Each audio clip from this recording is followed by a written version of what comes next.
Good afternoon, everyone. Thank you so much for being here. So happy to see such beautiful Congolese women and friends of Congo, I'm sure. My name is Yedidya Zohore, and I am a young professional based here in the DMV area. I work in the private sector, and I am here to be moderating this first panel of the day. Um, and our panel is titled Paving the Way, Balancing Passion, Profession, and Influence for Future Generations. So thank you, Liz and BISONABISO and everyone and our beautiful panelists for being here. And so this Congolese Women's Forum's topic is centered around career, wellness, and culture. And so I have our panelists here. I'll let them introduce themselves, tell us a bit about themselves, what they do, and who they are. Hi, everyone. My name is Therese Lema. I'm originally from Baltimore, but I've been in New York for about 18 years, and I work in the beauty industry. So I'm in R&D, and I am responsible for all customer research, just ensuring that the customer voice is included throughout product development. So I focus mainly on skincare, makeup, and some hair care products as well. Happy to be here. Good morning, everyone. I'm Lukogho Kasomo, founder of the Congolese Diaspora Impact Summit. Outside of doing a lot of work to help bring networking opportunities to young Congolese professionals in the diaspora, in the daytime, I work in financial services for a major Fortune 500 company, doing business development and sales and strategy. And happy to be here. Hello, everybody. Good morning, good afternoon. My name is Karen. I go by Katie also because Karen's in America are not so nice lately, so the Karen is fine. I was born and raised in Paris. I came to America about 15 plus years ago. I currently live in Harlem. I work in advertising and marketing and TV. I have a nonprofit for women of color. I think that I'm here today because so many women in this room have helped me pave the way. So I wanted to create a nonprofit that assists women of color to move forward and to fucking kill it. And most recently, I started a podcast called I Don't Speak English because when I first came to America, I had to learn the language, the culture, the process, the system, and it kind of became a catchphrase. So reclaiming she has an accent, she doesn't speak English today, to show you that not only I can make sense, but I'm going to teach you some sense. And I'm so happy, excited to be here today. And also welcome to all the Congolese people who are here in the room and online.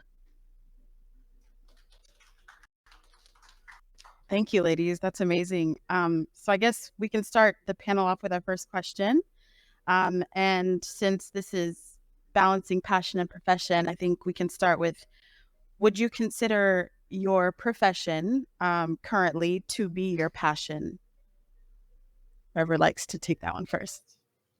I'll go first. I definitely would consider it to be my passion. I've been an avid beauty lover probably since I was 15. Sort of starting from an insecurity. I used to hate my dark circles. So I remember going to Rite Aid and buying eye creams, trying to get rid of them. And that really introduced me into skincare, makeup a little later on. And ever since I was able to pave my way into my first beauty company, I've really been able to see the behind the scenes of how everything is created. And it's made me fall in love with it even more. Especially when someone uses a product that I helped work on and they say how much they love it. It just gives me so much pride and joy. Can each of you ladies just tell us how you are doing that for yourself? How do you make time for yourself as well, despite the intensity of your day job, of your all of your side hustles and everything? Just share some. I can start. So for 2024, I decided no longer to do, yearly resolutions or whatnot, because I suffered from the I do too much shit. I wanted to be a boss lady and I want to be everywhere and I wanted to be rich, I want to be cute, and I want to get married and I want to have kids, and eventually it was way too much. I think it's because of number one, my parents are from Congo DRC and they're immigrants, and I want to make them very, very proud. It's a buzzword right now, but I always encourage folks, and I encourage my mentees, afforded therapy. I really like to echo the fact of trying new things. Like, we're multifaceted people. We have so many interests, and life should be enjoyed. And I really believe life should be fun in a way. So if there's something that you want to try, whether it's coloring, maybe a dance, a type of workout, try it. It doesn't have to be something that you have to stick to and become this long-form hobby. But I think really trying things and figuring out yourself what you like and what you don't like is really, really important.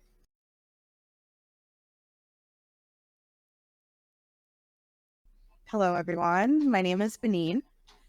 So I'm a psychotherapist full-time. I am a licensed clinical social worker for the state of Massachusetts.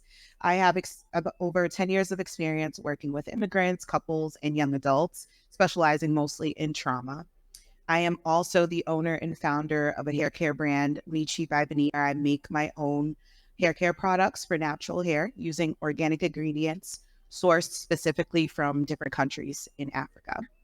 I'm Congo, and I was raised in the United States. So I came here when I was about 1 year old. So a lot of my family likes to joke that I'm basically American. But at home, it was always Congo. So I was in touch with the culture.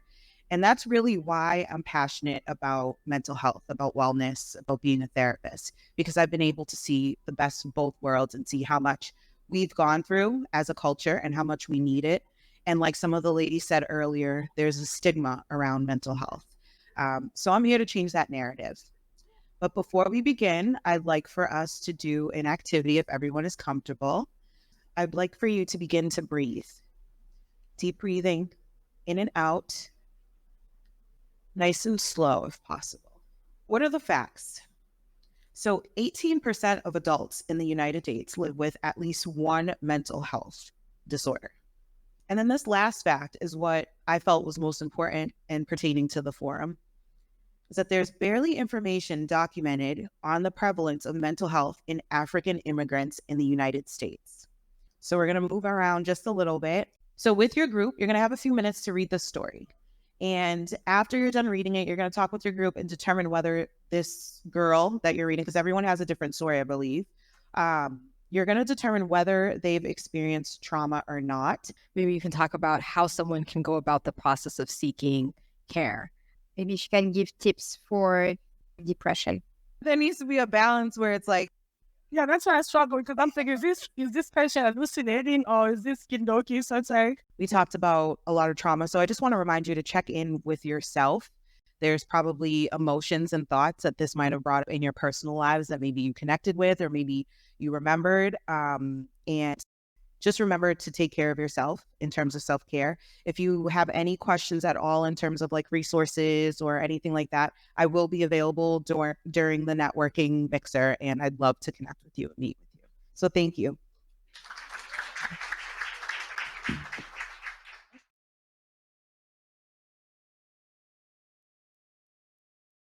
all right. Thank you so much, everyone, once again, for being here with us.